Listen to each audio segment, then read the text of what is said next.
नमस्कार, स्वागत है आप सभी का डीडी न्यूज के मॉर्निंग प्राइम टाइम नया सवेरा को लेकर हाजिर हूं मैं कृतिका। और अगले 1 घंटे में हम जानेंगे देश दुनिया से जुड़ी तमाम छोटी और बड़ी खबरें, जिसमें खास तौर पर बात होगी ओलंपिक को लेकर के कि वहां पर क्या कुछ स्थिति है, भारत आज किन किन खेलों में हिस्सा लेने वाला है। साथ ही इसके अलावा बात करेंगे हम संसद के सत्र को लेकर के वहां पर आज कौन कौन से विधेयक पेश होने हैं, किस तरह की कार्रवाई आज हमें राज्यसभा और लोकसभा में देखने को मिलेगी। इसके अलावा और भी देश दुनिया से जुड़ी तमाम बड़ी और छोटी खबरों पर नजर डालेंगे। और अगले 1 घंटे में मेरे साथ स्टूडियो में मेरा साथ देंगी मेरी सहयोगी आंचल। सुप्रभात आंचल। शुक्रिया कृतिका। और जिस तरह से कृतिका ने खबरों का जिक्र किया, लेकिन बात होगी पड़ोसी देश बांग्लादेश की भी, क्योंकि वहां पर आज नोबेल पुरस्कार विजेता मोहम्मद यूनुस संभालेंगे कमान। लेकिन स्थिरता बहुत बड़ा मुद्दा है बांग्लादेश के लिए, उस पर करेंगे चर्चा। साथ ही हम बात करेंगे कि जिस तरह से जो पेरिस ओलंपिक के बाद दिल टूटा विनेश फोगाट का और उन्होंने कुश्ती से संन्यास का ऐलान किया है, इस पर भी करेंगे चर्चा। बात हुई कारोबार जगत में आरबीआई पॉलिसी नीति आज घोषणा करने वाली है, क्या नीतिगत दरों में बदलाव होगा, क्या पड़ेगा आपकी जेब पर असर। लेकिन सबसे पहले निगाह डालते हैं इस वक्त की हेडलाइंस पर। लोकसभा में आज पेश होंगे वक्फ से जुड़े 2 बिल। 1955 में बने वक्फ कानून में 40 से ज्यादा संशोधनों का प्रस्ताव। विपक्ष की मांग, संसद की स्थायी समिति को भेजा जाए बिल।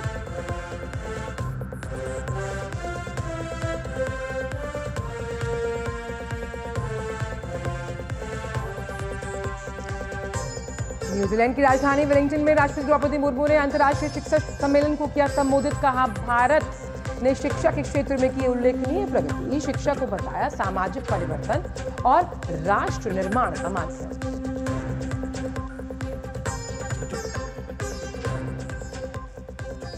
जम्मू कश्मीर में चुनाव की तैयारियों का जायजा लेने आज श्रीनगर पहुंचेगी चुनाव आयोग की टीम। राजनीतिक दलों के साथ होगी बैठक। सुप्रीम कोर्ट की ओर से चुनाव के लिए 30 सितंबर तक की डेडलाइन।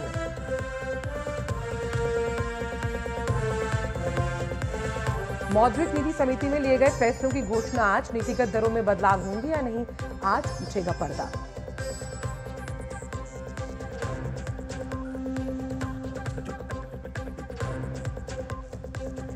बांग्लादेश में आज अंतरिम कार्यवाहक पद की शपथ लेंगे मोहम्मद यूनुस। हिंसा के दौर से गुजर रहे बांग्लादेश में हालात अब भी नाजुक।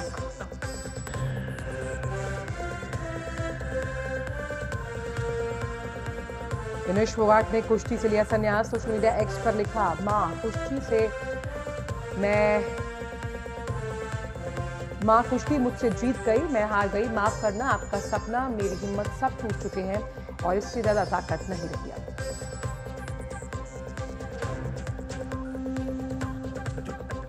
और पेरिस ओलंपिक में इतिहास बनाने से सिर्फ 1 कदम दूर नीरज चोपड़ा। लगातार दूसरी बार गोल्ड पर रहेगी नजर।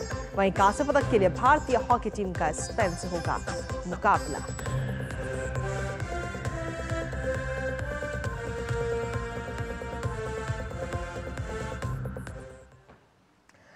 और नया सवेरा में आइए अब देखते हैं देश भर से जुड़ी कुछ खास खबरें। जैसे कि हम हमारे पीछे देख सकते हैं कि वक्फ संशोधन बिल जो आज संसद में पेश हो रहा है, तो संसद का जो दिन है आज का बेहद अहम होने वाला है, खासतौर पर लोकसभा में, जहां वक्फ से जुड़े 2 विधेयक आज पेश किए जाएंगे।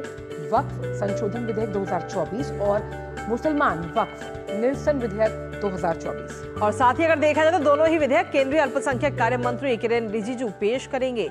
पुराने वक्फ कानूनों में बदलाव के लिए सरकार वक्फ संशोधन बिल लेकर आ रही है, जिसमें 40 से ज्यादा संशोधनों का प्रस्ताव है। लेकिन इस बिल को लेकर पहले से ही विवाद भी खड़ा हो चुका है। और बस all India Muslim personal law board जैसी संस्थाएं और उसके साथ साथ AIMIM के जो अध्यक्ष हैं ओवैसी, वो इस बिल का विरोध कर रहे हैं। वक्फ अधिनियम का पहली बार अगर हम देखें तो 1954 में बना, 1995 में वक्फ एक्ट में संशोधन हुआ। लेकिन अब बड़ा सवाल क्या है, वो ये है कि वक्फ बोर्ड में आखिर सुधार की जरूरत क्यों है। वक्फ का मतलब आइए पहले आपको समझाएं। इसका अभिप्राय है इस्लामिक कानून के तहत धार्मिक कार्यों के लिए जो संपत्ति समर्पित की जाती है, यानी कि पैसा। और आपको ये जानकर हैरानी होगी कि देश में करीबन 9.4 लाख एकड़ में से 8.7 लाख संपत्तियों का वक्फ बोर्ड के पास इस समय नियंत्रण है। बिल्कुल। और वक्फ की मौजूदा संपत्तियों की अनुमानित कीमत की अगर हम बात करें तो 1.2 लाख करोड़ रुपए है। सेना और रेलवे के बाद भारत में तीसरा सबसे बड़ा जमींदार है वक्फ बोर्ड। लेकिन इन सब में सबसे अहम बात यह है कि कोई संपत्ति वक्फ घोषित होने पर हमेशा के लिए उस पर वक्फ का अधिकार हो जाता है, जबकि तुर्की, मिस्र और जॉर्डन सहित कई इस्लामी देशों में वक्फ बोर्ड जैसा कोई संस्थान ही नहीं है। और तो और अगर किसी को वक्फ से जुड़े मामले में कहीं कोई अपील करनी है तो उसके लिए वक्फ बोर्ड का ट्राइब्यूनल ही है, वो अदालत नहीं जा सकता।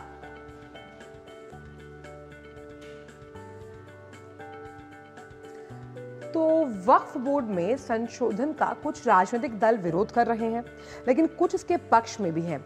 उत्तराखंड मदरसा शिक्षा बोर्ड के अध्यक्ष मुफ्ती शमून कासमी कहते हैं कि वक्त के साथ ये बदलाव जरूरी है, और उन्होंने कांग्रेस पर देश के साथ साथ मुस्लिमों को पीछे ले जाने का भी आरोप लगाया है। और साथ ही इस दौरान उन्होंने वक्फ बोर्ड हरियाणा में लंबे समय तक काम कर चुके हनीफ कुरैशी ने भी वक्फ बोर्ड में सुधार की जरूरत बताई है। क्या कुछ कहना है उनका, एक बार सुनते हैं आपको।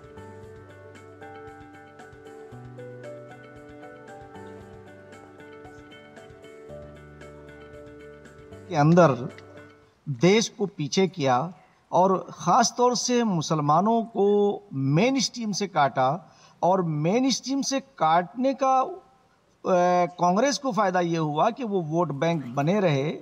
वक्फ बोर्ड को बजाय इसके कि उनकी जो प्रॉपर्टी है, जो संपत्ति है, उसका संरक्षण होता, उसे अथाह पावर दे करके उन्हें खुश किया और अपने चहेतों को, अपने करीबी लोगों को ये पुरस्कार के तौर से दिया, और उन्होंने उसका मिसयूज किया। देश के यशस्वी प्रधानमंत्री श्री नरेंद्र मोदी जी एक ऐसे नेता हैं इस देश के कि जो सबका साथ, सबका विकास, सबका विश्वास को आगे बढ़ा रहे हैं। वक्फ बोर्ड में संशोधन के बाद वक्फ का जो सही इस्तेमाल है वो होगा, और जो तुष्टीकरण की नीति है उस पर अंकुश लगेगा। मुझे लगता है कि identification of the property, use of that property and management of that property, इसके लिए जो प्रोसीजरल चेंजेस किए जा रहे हैं उनकी काफ़ी समय से मुझे लगता है ज़रूरत थी। और ये सब हमारी जिम्मेदारी है कि जितने भी हमारे, चाहे रेवेन्यू डिपार्टमेंट के लोग हैं, चाहे गवर्नमेंट के, चाहे वक्फ बोर्ड के लोग हैं, वो सब मिल के और इन मामलों को समझें और अच्छी एडमिनिस्ट्रेशन वक्फ की हो, जिससे कि वक्फ बहुत लोगों के भलाई के काम कर सकता है, बहुत एजुकेशन के लिए काम कर सकता है, हेल्थ के लिए काम कर सकता है, सोशल सेक्टर में काम कर सकता है। तो इन सब चीज़ों पर ध्यान अगर हम देंगे तो एक सोशल मूवमेंट की तरह वक्फ एक्ट के द्वारा जो निकली हुई प्रोविजंस हैं उनसे मुझे लगता है ये सब बहुत एम्पावर होने वाली हैं। तो आज ये विधेयक संसद में पेश होने हैं, इस पर नजर हमारी लगातार बनी रही, क्योंकि इस विधेयक का कुछ पार्टी सपोर्ट कर रही हैं तो कुछ विरोध में भी हैं। इसी पर ताजा अपडेट ले लेते हैं। हमारे साथ में हमारे संवाददाता राजेश इस वक्त जुड़ रहे हैं। राजेश, अगर देखा जाए तो कई सारी ऐसी पार्टियां हैं जो इस संशोधन को लेकर कहीं ना कहीं तमाम सवाल खड़े कर रही हैं, लेकिन कुछ लोग ये भी कह रहे हैं कि पिछले 40 साल के बाद अब इस बोर्ड में, इस विधेयक में कुछ ना कुछ बदलाव जरूर होने चाहिए। बिल्कुल कृतिका, आपने बिल्कुल सही कहा कि कुछ लोग इसका विरोध भी कर रहे हैं, और हिंदुस्तान है तो सियासत तो होगी ही। जी।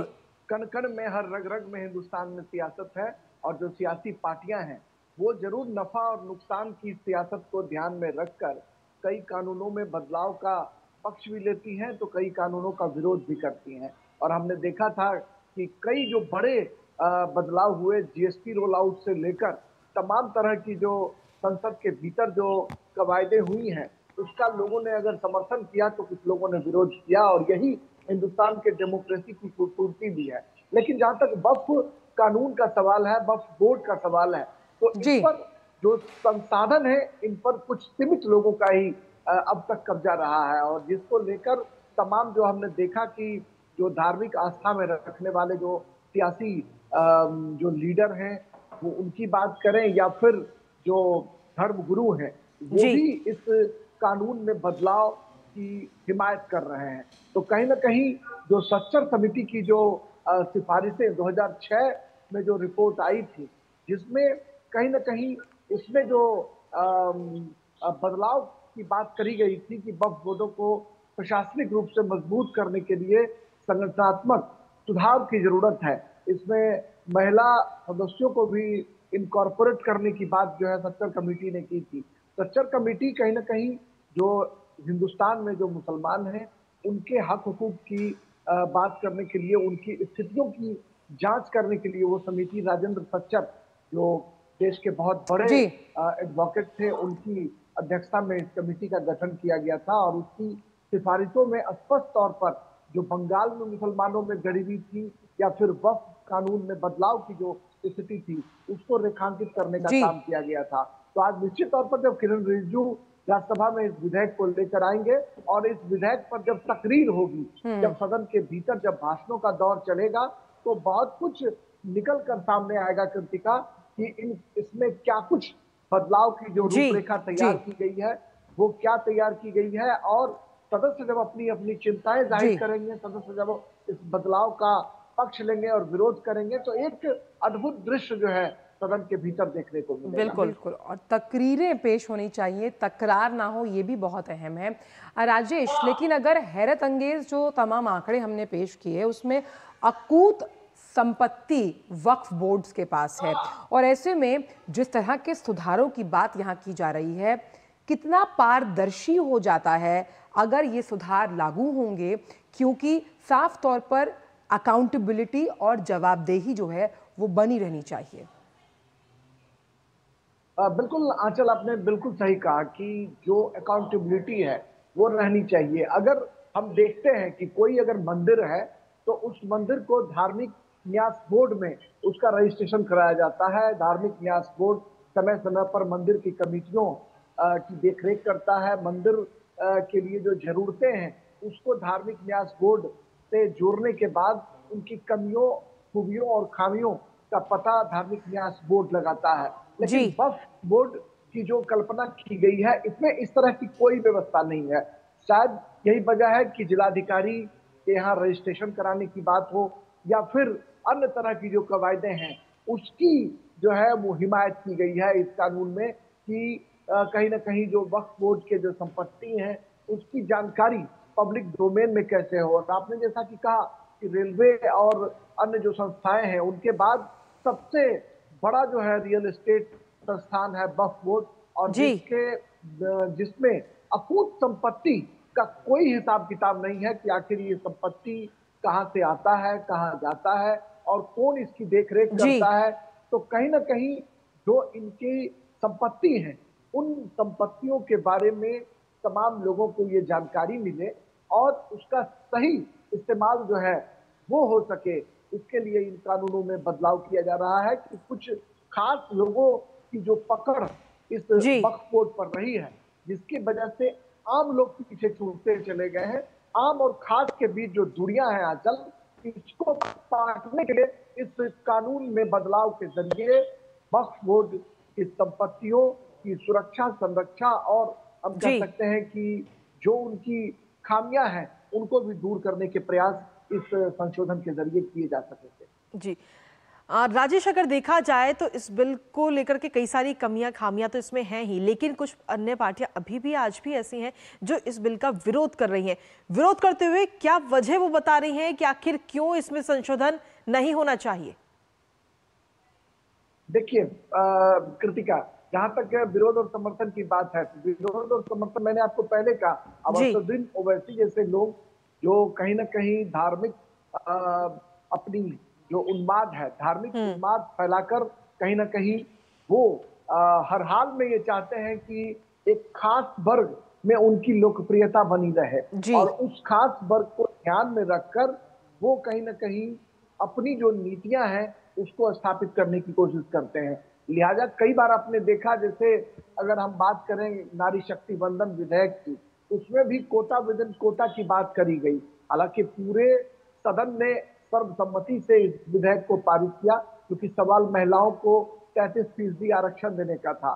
लेकिन जो ऐसे वक्फ बोर्ड से संबंधित जो कानून में संशोधन का सवाल है, तो कुछ पार्टियां निश्चित तौर पर अपने वोट बैंक को साधने का ख्याल रखकर इस कानून में बदलाव का विरोध कर रहे हैं।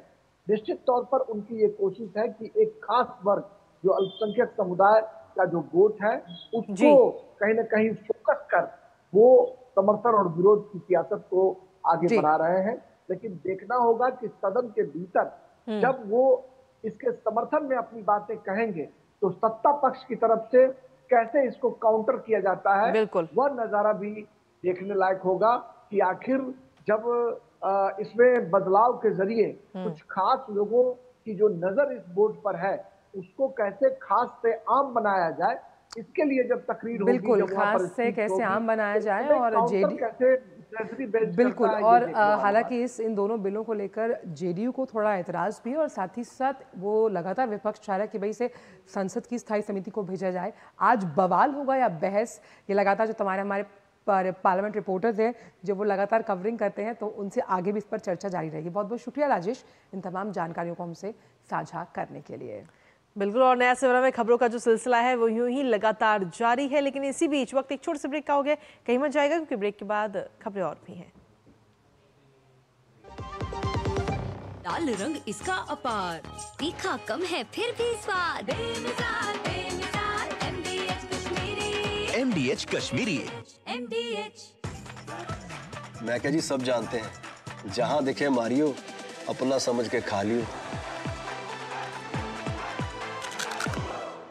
स्वाद से सबको दीवाना कर दे, दीवाना कर दे। पता का चाय, गजब का स्वाद। सुरक्षा की गारंटी हर चीज में जरूरी है, चाहे वो मुश्किल स्टंट हो या अच्छी फसल। इसीलिए ले आइए IIL के ट्रैक्टर ब्रांड का शिनबा, जो देता है सुंडी और ट्रिप से सुरक्षा की गारंटी। बात जब पीढ़ियों के लिए बनने वाले घर की हो तो जिम्मेदारी बड़ी हो जाती है। गैलेंट समझता है ये जिम्मेदारी। अब डबल M रिब्स के साथ गैलेंट एडवांस TMT रीबार, निर्माण का रियल हीरो। अब आया असली स्वाद, अब आया स्वाद। जब स्वाद के पड़े हो लाले तो MDH का चंकी चाट मसाला डालें। MDH का चंकी चाट मसाला। MDH। ब्रेक के बाद सभी का स्वागत है हमारे खास शो नया सवेरा में। और अब जिस तरह से हम लगातार बता रहे हैं कि राष्ट्रपति द्रौपदी मुर्मू 10 दिवसीय 3 देशों के दौरे पर हैं और राष्ट्रपति द्रौपदी मुर्मू ने, अगर हम बात करें, वो कल न्यूजीलैंड की राजधानी वेलिंगटन पहुंची, जहां उनका औपचारिक स्वागत किया गया और रॉयल गार्ड ऑफ ऑनर भी दिया गया। बिल्कुल, और इसी के साथ में राष्ट्रपति द्रौपदी मुर्मू न्यूजीलैंड की समृद्ध हंगी परंपरा माओरी स्वागत और हाका प्रदर्शन का भी गवाह बनी। तो उनके दौरे की ये बेहद ही खास तस्वीरें आपको दिखा रहे इस वक्त, जब वेलिंगटन में उनका शानदार अंदाज में स्वागत किया गया, गार्ड ऑफ ऑनर उन्हें दिया गया। साथ ही आपको बता दें कि राष्ट्रपति ने वहां पर शामिल हुई और ये उस दौरान की बेहद ही खास तस्वीरें आपको दिखा रहे हैं। बिल्कुल, राष्ट्रपति द्रौपदी मुर्मू न्यूजीलैंड दौरे पर, जहां वेलिंगटन में उनका पारंपरिक स्वागत किया गया है। और राष्ट्रपति द्रौपदी मुर्मू ने न्यूजीलैंड के दौरे पर वो वेलिंगटन कन्वेंशन सेंटर में न्यूजीलैंड अंतर्राष्ट्रीय शिक्षा सम्मेलन को संबोधित किया। राष्ट्रपति ने अपने संबोधन के दौरान शिक्षा के उद्देश्य को उजागर करते हुए कहा कि शिक्षा किसी भी राष्ट्र की प्रगति और उन्नति की आधारशिला है।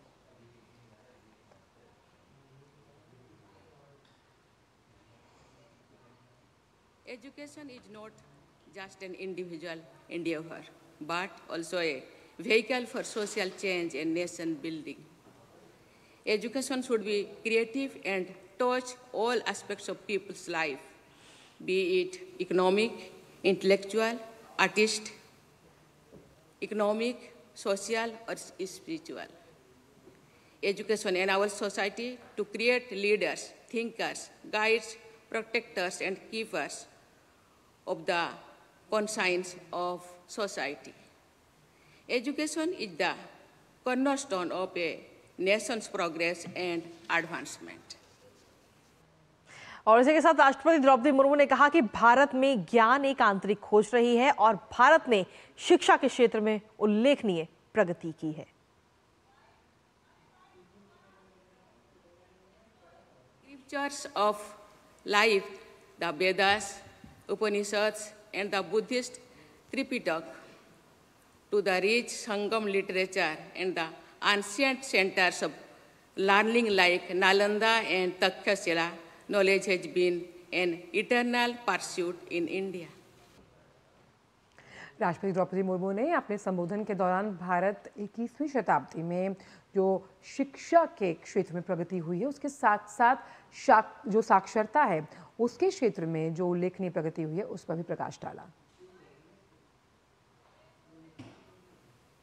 In 21st century, India, our education system played a significant role and has produced leaders in diverse fields who are contributing not only in India but also around the world. Today, India has made notable progress in the field of education. Our literacy rates have gone up significantly. वहीं New Zealand अंतर्राष्ट्रीय शिक्षा सम्मेलन में राष्ट्रपति द्रौपदी मुर्मू को Maori कला को दर्शाने वाला एक मोमेंटो भी दिया गया और जब ये मोमेंटो दिया गया तो उस दौरान की ये बेहद ही खास तस्वीरें भी इस वक्त आपको दिखा रहे हैं। आपको बता दें कि राष्ट्रपति द्रौपदी मुर्मू इस वक्त न्यूजीलैंड के दौरे पर हैं, 3 देशों की यात्रा पर हैं जिसमें से एक देश है न्यूजीलैंड। राष्ट्रपति द्रौपदी मुर्मू ने वेलिंगटन में न्यूजीलैंड के गवर्नर जनरल डेम सिंडी कीरो से भी मुलाकात की और उसके बाद गवर्नर हाउस में विजिटर बुक पर भी हस्ताक्षर किए हैं।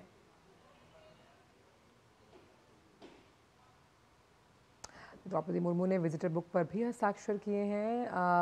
यहाँ न्यूजीलैंड का बेहद खास दौरा, राष्ट्रपति द्रौपदी मुर्मू का अपने विचार अंकित करती हुई विजिटर्स बुक में।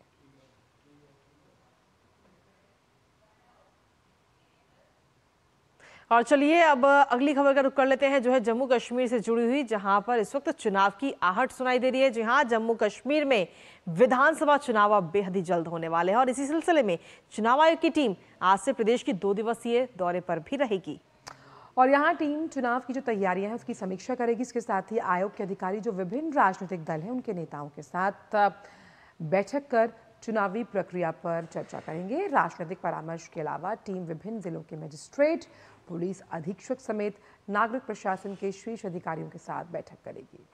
दरअसल जम्मू कश्मीर में सुप्रीम कोर्ट की ओर से चुनाव कराने के लिए 30 सितंबर तक की डेडलाइन दी गई है।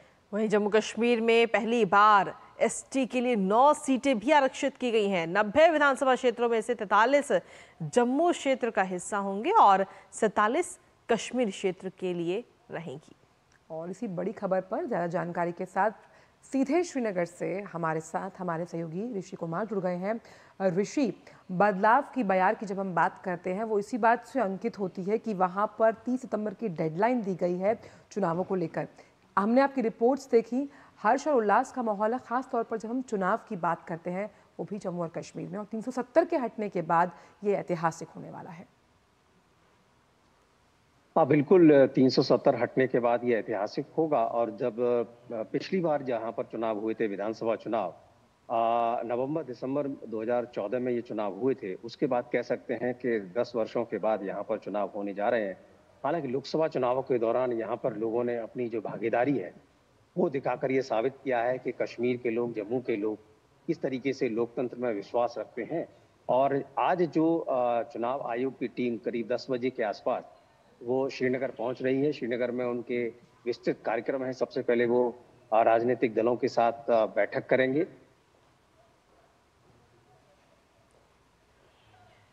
कोशिश करेंगे कि सियासी दल क्या चाहते हैं, किस तरीके के चुनावों की वो रूपरेखा देखना चाहते हैं, कितने चरणों में चुनाव हो। इसके बाद उनकी जो बैठकें हैं वो सुरक्षा बलों के साथ और यहाँ पर जो अन्य स्टेक होल्डर हैं उनके साथ होगी।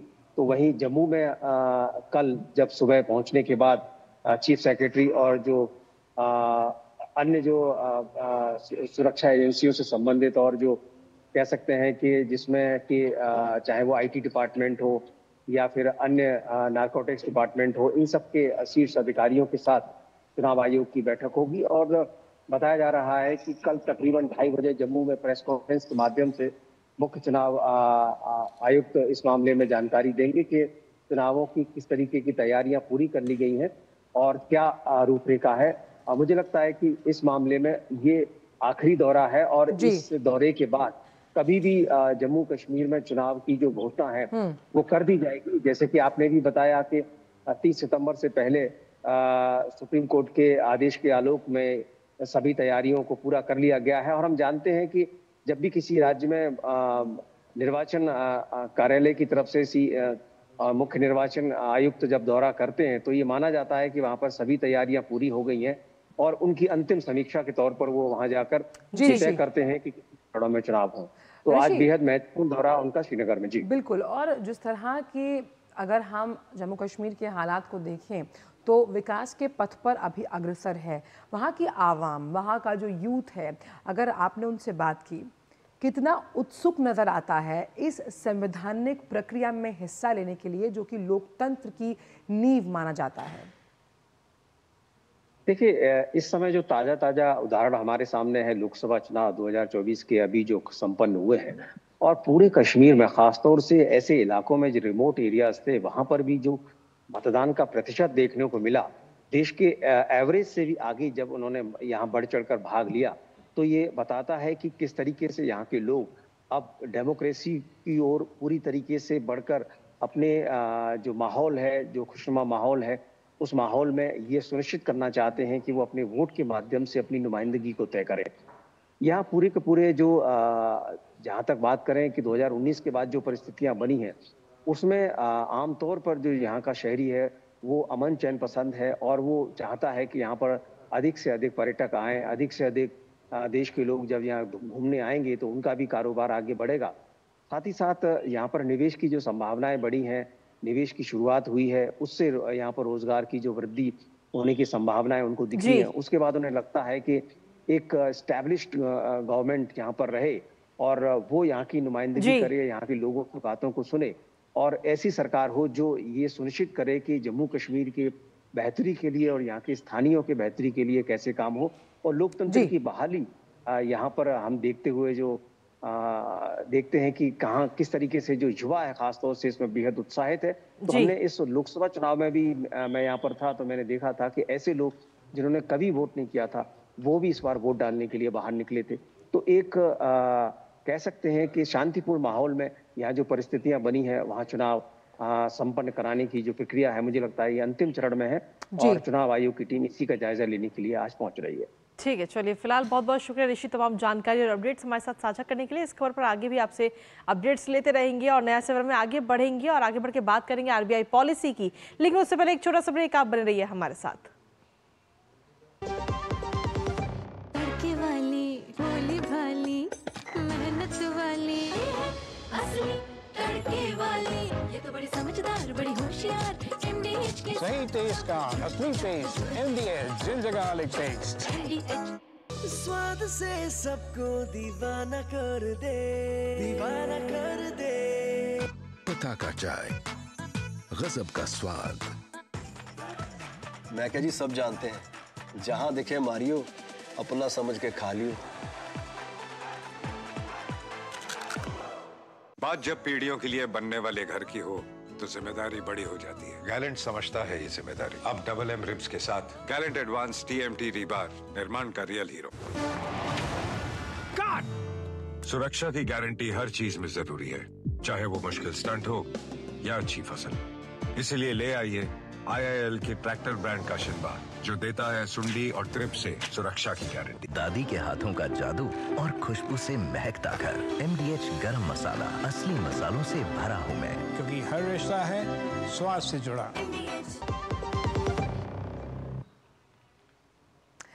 ब्रेक के बाद सभी का स्वागत और बात करते हैं आरबीआई पॉलिसी से जुड़ी हुई। आरबीआई की मौद्रिक नीति समिति की बैठक के बाद आज RBI governor Shaktikanta Das committee के फैसले की घोषणा करेंगे। बैठक में महंगाई, रेपो रेट, अर्थव्यवस्था से संबंधित मुद्दों पर चर्चा हुई है। आरबीआई की 6 सदस्यीय मौद्रिक नीति समिति से लगातार 9वीं ये नीति समीक्षा है और अगर हम देखें तो रेपो रेट पर यथास्थिति बरकरार रखने की उम्मीद की जा रही है। आपको बताएं कि मई 2022 से फरवरी 2023 के बीच रेपो दर 250 आधार अंक बढ़ाकर 6.5% किए जाने के बाद से एमपीसी ने पिछली 8 समीक्षा बैठकों में रेपो दर में कोई बदलाव नहीं किया, यानी रेपो रेट अपरिवर्तित अनचेंज था। और महंगाई कंट्रोल करने के लिए रेपो रेट की अहम भूमिका होती है और मौद्रिक नीति समिति की बैठक में देश की और दुनिया की आर्थिक स्थिति की समीक्षा की जाती है। साथ ही अगर देखा जाए तो महंगाई और विकास दर से जुड़े मुद्दों में सामंजस्य बनाने के लिए भी जरूरी फैसले इस बैठक में लिए जाते हैं। तो आज इसकी भी प्रेस कॉन्फ्रेंस है और देखना होगा कि ये जो बैठक हुई है इस बैठक में क्या कुछ अहम फैसले लिए गए हैं। इसी पर ताज़ा अपडेट ले लेते हैं। मुंबई से हमारी सहयोगी श्यामा मिश्रा इस वक्त जुड़ रही हैं।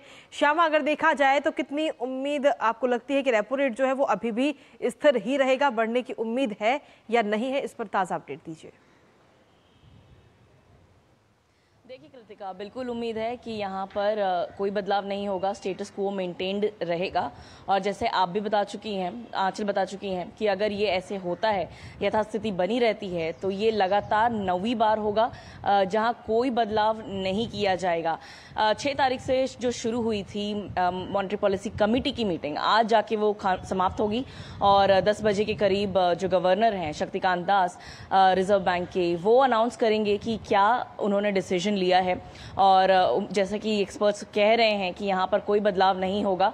साथ ही ये भी बताया जा रहा है कि जो एक स्टैंस होता है, जो फिलहाल अभी है विड्रॉल ऑफ अकोमोडेशन, वो बदलाव हो सकता है, यहाँ पर न्यूट्रल किया जा सकता है, यानी कि रेट कट की तरफ एक रुख किया जा सकता है, वो एक माना जा रहा है। लेकिन वो जाहिर सी बात है, देखने वाली बात होगी, क्योंकि इस बार हम देख रहे हैं कि जो महंगाई दर है वो भारतीय रिजर्व बैंक के कंफर्टेबल दर के काफ़ी बाहर है।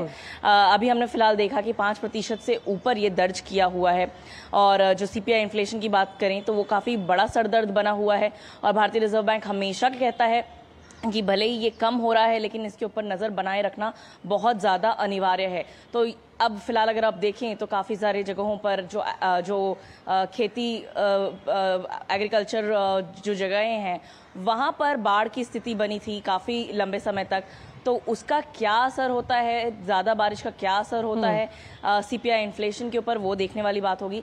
इसके अलावा भारत की अगर बात कर लें तो जो ग्रोथ है, इकोनॉमिक ग्रोथ है, वो बढ़ रहा है। लेकिन अगर आप दर बढ़ा देते हैं तो वो उस जो ग्रोथ है उसको कहीं ना कहीं हानि पहुंचा सकता है, क्षति पहुंचा सकता है।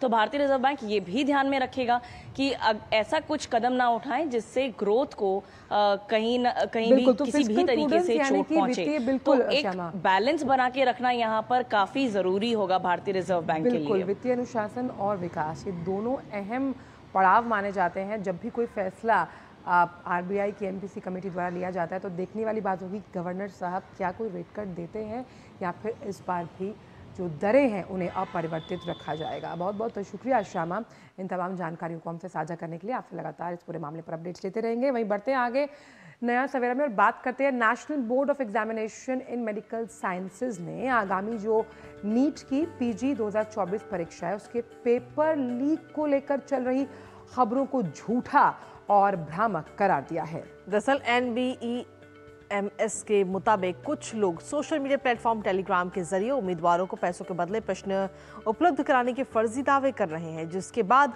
इन लोगों के खिलाफ पुलिस में शिकायत भी दर्ज करा दी गई है। साथ ही national board of examination in medical college sciences ने बताया कि नीट PG 2024 के प्रश्न पत्र अभी तैयार नहीं किए गए हैं।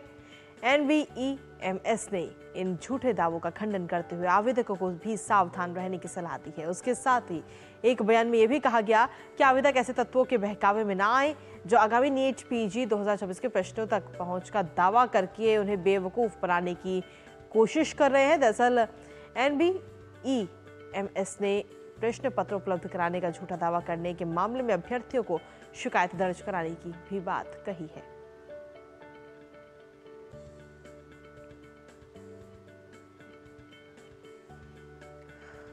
और अब बात आबकारी नीति घोटाले से जुड़े CBI मामले की, जिसमें दिल्ली के मुख्यमंत्री अरविंद केजरीवाल की CBI न्यायिक का जो हिरासत है वो आज खत्म हो रही है। राउज एवेन्यू कोर्ट ने 25 जुलाई को केजरीवाल की न्यायिक हिरासत को 8 अगस्त तक बढ़ाया था। वहीं मनी लॉन्ड्रिंग मामले में ED ने 21 मार्च और भ्रष्टाचार मामले में CBI ने 26 जून को गिरफ्तार किया था।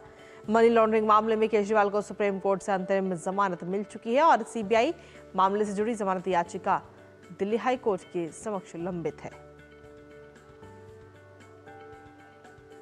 बात अब मौसम की करते हैं। कल देर रात दिल्ली के कई हिस्सों में तेज बारिश हुई। बारिश की वजह से कई इलाकों में पानी भर गया और साथ ही लोगों को आने जाने से दिक्कतों का सामना करना पड़ा। राजधानी दिल्ली में भी अगर हम बात करें तो आज बारिश का अलर्ट जारी किया गया है। इसके अलावा अगर देखा जाए तो मौसम विभाग के मुताबिक आगामी 10 अगस्त तक दिल्ली एनसीआर में मौसम ऐसा ही बना रहेगा, जिससे कहीं ना कहीं लोगों को गर्मी से तो राहत मिलेगी ही, साथ ही मानसून का भी आनंद इस वक्त दिल्ली वासी लेते हुए नजर आ रहे हैं। पर परेशानी वहां बनती है जब ज्यादा बारिश होने की वजह से जल जमाव की समस्या होती है। दिल्ली के बाद बात करते हैं उत्तर प्रदेश के कई जिलों की, जहां बारिश का दौर जारी है। प्रयागराज में भी लगातार हो रही बारिश के चलते गंगा का जलस्तर बढ़ गया। शहर के कई इलाकों में पानी भरने से लोगों को दिक्कतों का सामना करना पड़ रहा है। प्रयागराज के प्राचीन लेटे हुए हनुमान मंदिर में भी पानी भरा हुआ दिखाई दे रहा है।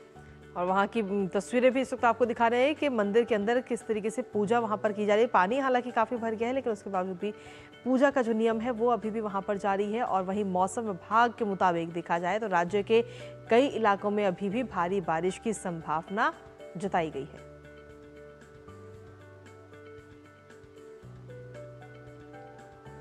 और फिलहाल वक्त एक छोटे से ब्रेक का है। MDH का किचन किंग किचन में हो तो हम सब कुछ बना सकते हैं। बैंगन का भरता, आलू गोभी, भिंडी मसाला और भी बहुत कुछ। MDH सुरक्षा की गारंटी हर चीज में जरूरी है, चाहे वो मुश्किल स्टंट हो या अच्छी फसल। इसलिए ले आइए IIL के ट्रैक्टर ब्रांड का शिनबार, जो देता है सुंडी और ट्रिप से सुरक्षा की गारंटी। बात जब पीढ़ियों के लिए बनने वाले घर की हो तो जिम्मेदारी बड़ी हो जाती है। गैलेंट समझता है ये जिम्मेदारी। अब डबल M रिब्स के साथ गैलेंट एडवांस TMT रीबार, निर्माण का रियल हीरो। ऐसी जान जो है सारे घर की दुलारी, उसकी सुरक्षा और स्वास्थ्य है हम सब की जिम्मेदारी। 5 साल से कम उम्र के बच्चों को दस्त से बचाने के लिए तैयार है परिवार। रक्षा, रोकथाम और उपचार। रक्षा के लिए 6 महीने तक बच्चे को सिर्फ माँ का दूध पिलाएं। रोकथाम मतलब साफ घर, साफ टॉयलेट और साफ बर्तन, और खाना बनाने से पहले और शौच या मल साफ करने के बाद हाथ अच्छे से धोएं। उपचार के लिए जब बच्चे को दस्त लगे तो उसे तुरंत ORS का घोल पिलाएं और 2 हफ्ते तक जिंक की गोली दें। दस्त होते ही अपने नजदीकी स्वास्थ्य केंद्र से जल्द संपर्क करें। ORS और जिंक की गोलियां स्वास्थ्य केंद्र पर निशुल्क उपलब्ध हैं। जब बच्चे स्वस्थ रहेंगे तो हंसते मुस्कुराते रहेंगे। याद रहे, दस्त के विरुद्ध तैयार है परिवार। रक्षा, रोकथाम और उपचार।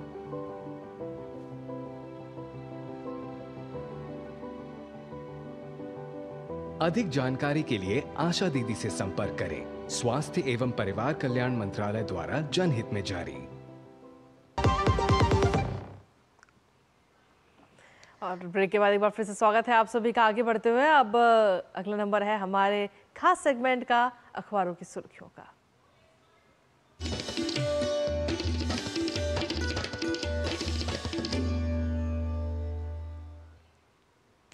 और अखबारों की सुर्खियां लेकर हाजिर हैं हमारे साथ स्टूडियो में हमारी सहयोगी संध्या। संध्या, क्या कुछ सबमिट कर लाई हैं आप आज अखबारों की दुनिया से दर्शकों के लिए?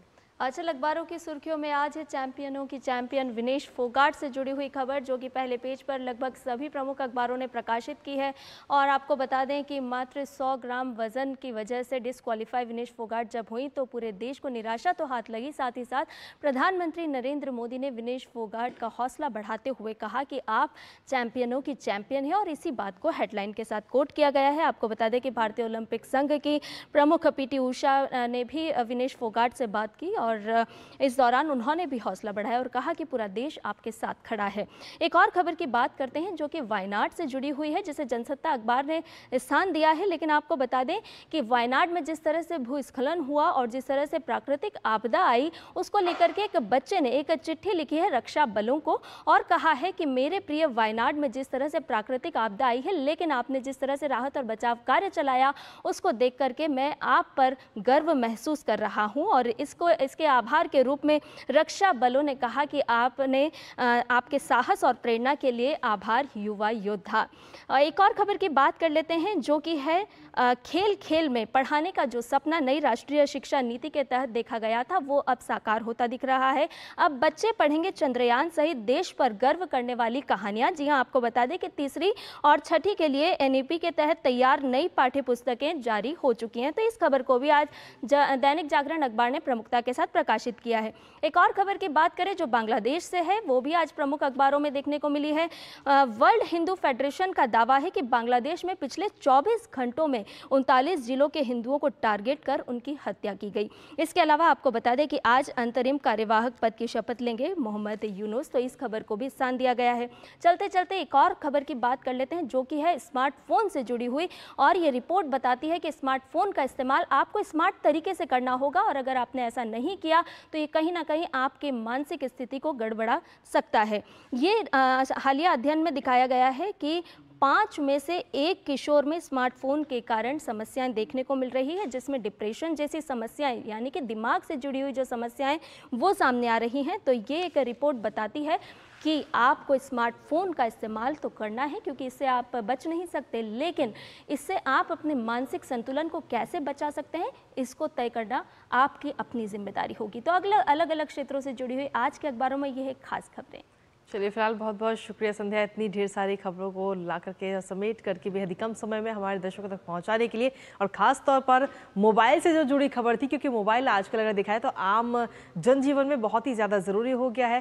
फिलहाल बहुत शुक्रिया संध्या तमाम खबरों को हमसे साझा करने के लिए। स्मार्टली कैसे आपको अपने स्मार्टफोन को थोड़ा दूर रखना है, बिल्कुल ये बेहद अहम है इस खबर की अगर हम बात करें। लेकिन आइए अब सीधा रूबरू करवाते हैं आपको दुनिया भर से जुड़ी कुछ खास खबरों से।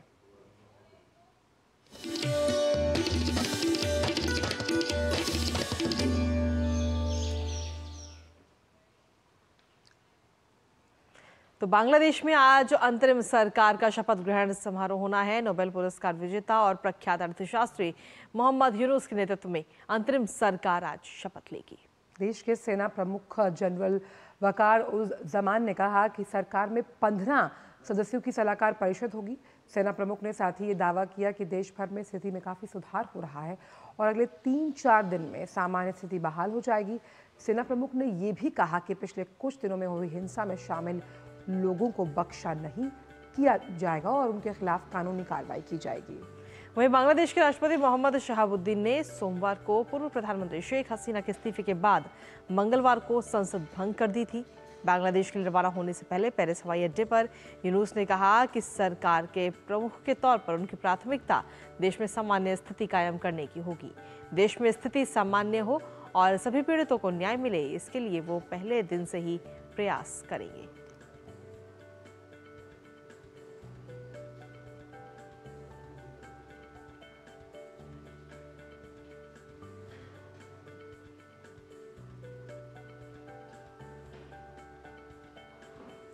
और इस बड़ी खबर पर सीधा ढाका से नवल सिंह परमार हमारे साथ जुड़ गए हैं। नवल, अगर देखा जाए तो ख़ास तौर पर सफल सामाजिक उद्यमी के रूप में मोहम्मद यूनुस को जाना जाता है, नोबेल पुरस्कार विजेता हैं, लेकिन अभी जो स्थिति चल रही है बांग्लादेश में उनके लिए दोहरी चुनौती है, क्योंकि जहां अर्थव्यवस्था कहीं ना कहीं चरमराती हुई खड़ी हुई है, वहीं जो पॉलिटिकल इंस्टेबिलिटी है उसे भी वापस ट्रैक पर लाना होगा मोहम्मद यूनुस को।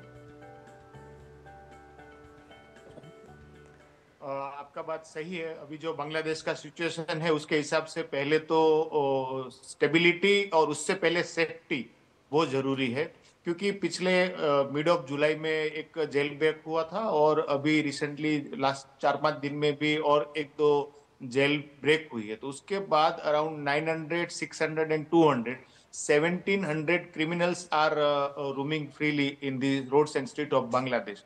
तो उसकी वजह से अभी जो पिछले कल रात की बात करें या उसके आगे की बात करें तो अभी जो बांग्लादेश में माहौल शांत नहीं है और सेफ नहीं है, तो उसका एक रीजन ये क्रिमिनल्स भी है और क्रिमिनल्स माइंडेड लोग जो है वो भी फ्रीली घूम रहे हैं, क्योंकि ये जिस दिन ईस्टवेल प्राइम मिनिस्टर हसीना ने देश छोड़ दिया या उन्होंने रिजाइन किया, उसके बाद से पुलिस फोर्स जो है वो कहीं ना कहीं अपनी ड्यूटी ज्वाइन करने से डर रही है। पुलिस और उसकी जो एलाइड एजेंसीज है उनकी गैर मौजूदगी की वजह से जो लॉ एंड ऑर्डर का सिचुएशन है उसको मेंटेन करना थोड़ा मुश्किल है, क्योंकि आर्मी डिप्लॉयड है, लेकिन आर्मी जो है एक्सटर्नल काम के लिए होता है, डोमेस्टिक लॉ एंड ऑर्डर के लिए वो ट्रेन नहीं है।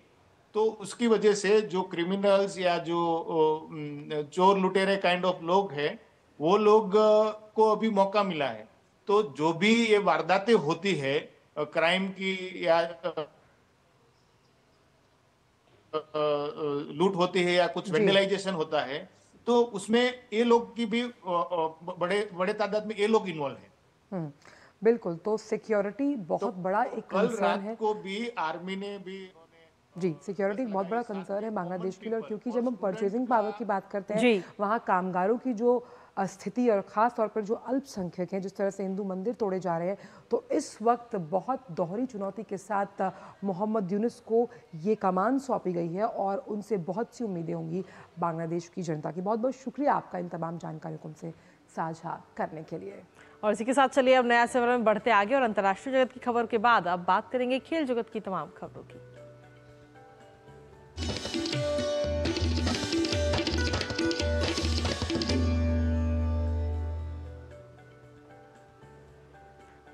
और बात करते हैं भारतीय रेसलर विनेश फोगाट की, जिन्होंने कुश्ती से संन्यास का ऐलान कर दिया और उन्होंने सोशल मीडिया प्लेटफॉर्म एक्स पर इस संन्यास की घोषणा की बेहद मार्मिक तरीके से। क्यों? बिल्कुल आंचल, और इसने वाकई हम सभी जो फैंस हैं उनके, वो भी इस वक्त हैरान हैं उनके इस फैसले को लेकर कि दरअसल विनेश फोगाट ने सोशल मीडिया प्लेटफॉर्म एक्स पर एक पोस्ट किया जिसमें उन्होंने कहा कि माँ कुश्ती मेरे से जीत गई, मैं हार गई, माफ़ करना आपका सपना मेरी हिम्मत सब टूट चुके हैं, ज़्यादा ताकत नहीं रही अब, अलविदा कुश्ती 2001 से 2024, आप सबकी हमेशा ऋणी रहूंगी, माफ़ी। तो ये सोशल मीडिया प्लेटफॉर्म एक्स पर ये ट्वीट उन्होंने किया है। और विनेश फोगाट की अगर हम बात करें तो पेरिस ओलंपिक में उनका सफ़र शानदार रहा, लेकिन 50 किलोग्राम कैटेगरी में वो फाइनल तक पहुंची ज़रूर, लेकिन फाइनल मुकाबले के दिन सुबह उनका वज़न जो है, क्योंकि 50 किलो वो वज़न होना चाहिए था खेलने के लिए, वो 100 ग्राम ज़्यादा निकला। इस वजह से विनेश को इवेंट यानी इसमें क्वालिफिकेशन से अयोग्य घोषित करार कर दिया गया। विनेश फोगाट पहली भारतीय महिला पहलवान थी जो फाइनल में पहुंची थी और विनेश 3 ओलंपिक में भारत की तरफ से हिस्सा ले चुकी थी।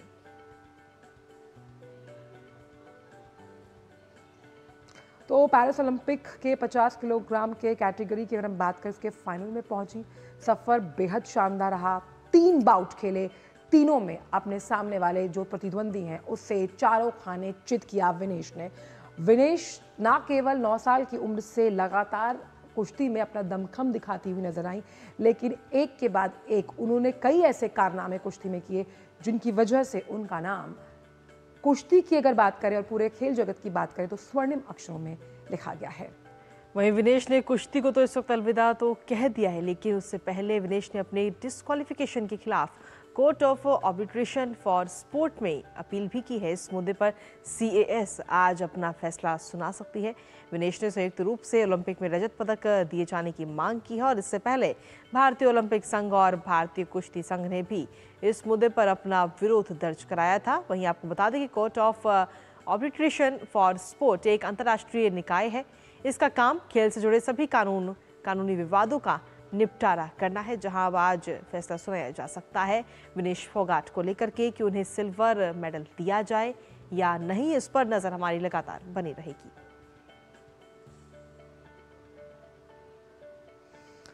भारतीय वेटलिफ्टर मीराबाई चानू ने कहा कि मैंने देश के लिए पदक जीतने की पूरी कोशिश की, लेकिन मैं चूक गई। उन्होंने कहा कि अगली बार मैं देश के लिए पदक जीतने के लिए पूरी कोशिश करूंगी। मैं आज बहुत खुश हूँ आज की परफॉर्मेंस में, और सबको जानते हैं कि प्लेयर के साथ कुछ न कुछ होते रहते हैं, तो मैं काफ़ी इंजरी और बहुत सारी चीज़ में फेस करी थी। सबको पता है रियो में मेरा फर्स्ट ओलंपिक थी, उसमें मुझे क्या हुआ था, कैसा मिस हो गई थी मेरा मेडल हाथ से। तो ऐसे ही हर प्लेयर्स के साथ किस्मत होते हैं कि कभी अच्छा होता है कभी बुरा होता है। और पूरा कोशिश की थी मेरी तरफ से, इस बार भी मैं पूरा मेरी तरफ से बेस्ट परफॉर्मेंस देके इंडिया के लिए मेडल जीतने के लिए फिर से। और वहीं खेलों की खबरों की अगर आंचल बात कर ले तो पेरिस ओलंपिक में आज का दिन जो है वो भारत के लिए बेहद ही अहम है। आखिर क्यों अहम है, आंचल बताएंगी। बिल्कुल, क्योंकि आज गोल्डन बॉय नीरज चोपड़ा का दिन माना जा रहा है। सबकी निगाहें उन पर हैं। भारत के स्टार भाला फेंक एथलीट नीरज चोपड़ा ने देर रात ओलंपिक में लगातार वो दूसरे स्वर्ण पदक के लिए उतरने वाले हैं। नीरज ने क्वालिफिकेशन में दमदार प्रदर्शन किया था और पहले ही प्रयास में 89.34 मीटर का थ्रो कर फाइनल के लिए क्वालिफाई कर लिया था।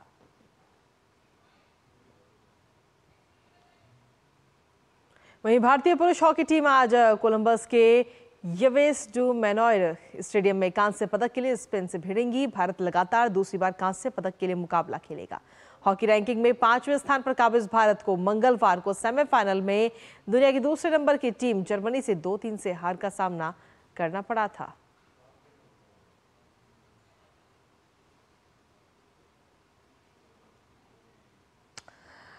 तो कांस्य के लिए भारतीय पुरुष हॉकी टीम का सामना स्पेन से, लेकिन लगातार अगर हम बात करें तो जो मुकाबले हैं भारत के ओलंपिक में, उसके साथ जो अहम दिन आज वो नीरज चोपड़ा का भी है कि किस तरह से क्या वो गोल्ड ला पाएंगे या नहीं, इस पर सबकी निगाहें रहेंगी।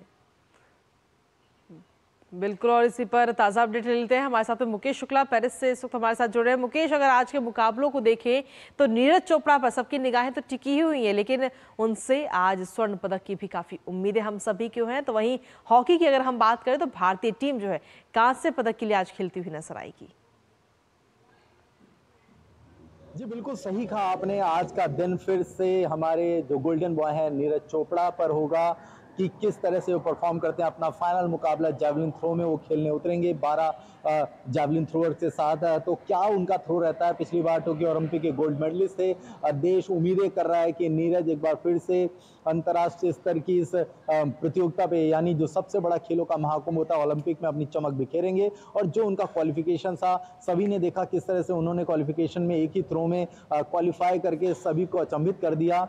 हालांकि कंपटीशन अच्छा देखने को मिल सकता है क्योंकि जो तमाम क्वालिफाई करके यहाँ आएंगे वो भी अपना पूरा प्रयास करेंगे, लेकिन नीरज चोपड़ा के जो गोल्डन बॉय, उनका गोल्डन आर्म है, उससे हम उम्मीद करेंगे कि एक और इतिहास वो रचें और स्वर्ण पदक की जो दूसरी उनकी उपलब्धि होगी यहाँ पर, अगर वो जीतते हैं बैक टू बैक, क्योंकि टोक्यो में जीत चुके हैं। यहाँ पर अभी पेरिस में ओलंपिक का जो खाता अभी नहीं खुला है, ओलंपिक में गोल्ड मेडल से जो खाता नहीं खुला है, उसकी तलाश होगी भारत को। और नीरज चोपड़ा के सौजन्य से वो हमें मिलने की पूरी उम्मीद है जिस तरह का उनका फॉर्म है। और दूसरा मुकाबला होगा हॉकी में, जहां ब्रॉन्ज मेडल मुकाबले के लिए भारत और स्पेन के बीच मुकाबला देखने को मिलेगा। जर्मनी ने सेमीफाइनल में भारत को हराया था। खेल में कोई कमी नहीं है, खिलाड़ियों में कोई कमी नहीं, उत्साह पूरा है, लेकिन जो वहां पर थोड़ा सा लैक किया उन्होंने, जो गोल कन्वर्ट नहीं कर पाए क्योंकि अमित रोहित दास उस मुकाबले में नहीं थे, तो कई चांसेस बने थे जो हम कन्वर्ट नहीं कर पाए। फिलहाल उस हार को भुला करके अब भारतीय टीम ब्रॉन्ज मेडल मुकाबले में उतरेगी और टोक्यो में भी उन्होंने ब्रॉन्ज मेडल के साथ अपने कैंपेन को खत्म किया था।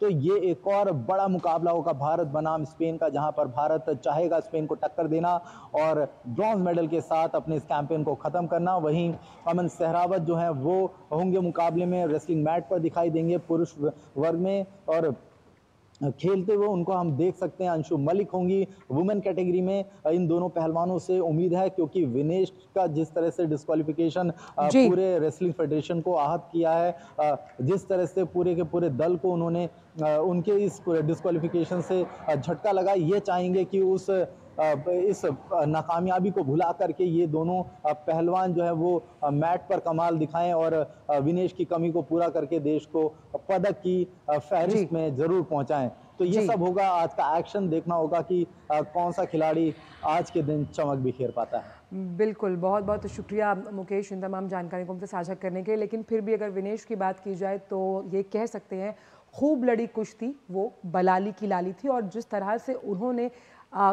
रेसलिंग की अगर हम बात करें तो एक अलग मकाम हासिल किया है। वक्त एक छोटे से ब्रेक का है, ब्रेक के उस पार आकर जानेंगे मिजाज मौसम।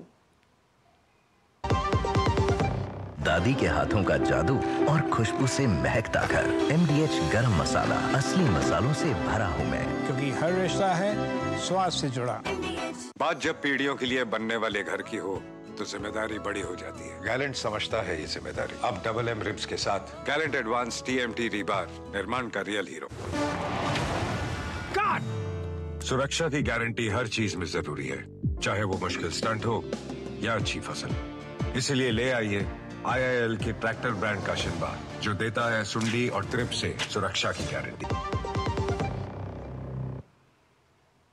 और ब्रेक के बाद एक बार फिर से स्वागत है आप सभी का नया सिलसिले में। अब बढ़ते हैं आगे और बात करेंगे मौसम की और जानते हैं देश में अलग अलग जगहों पर न्यूनतम और अधिकतम तापमान।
और नया सवेरा में अब वक्त आ गया कि हम आपसे विदा लें, लेकिन जाने से पहले जिस तरह से हमारी रवायत है हम आपको छोड़ जाते हैं कुछ अहम और ख़ास दृश्यों के साथ। बिल्कुल, और आज की अगर हम बात करते हैं एक ऐतिहासिक ट्रेन से लुभावनी हिमालय की यात्रा पर, तो आइए प्रकृति से जुड़ते हैं और ऐसी यादें बनाएं जो जीवन भर याद रहे। आप लीजिए इन तस्वीरों का आनंद। मुझे, मेरी सहयोगी आंचल और हमारी पूरी टीम को दीजिए अनुमति। नमस्कार। नमस्कार।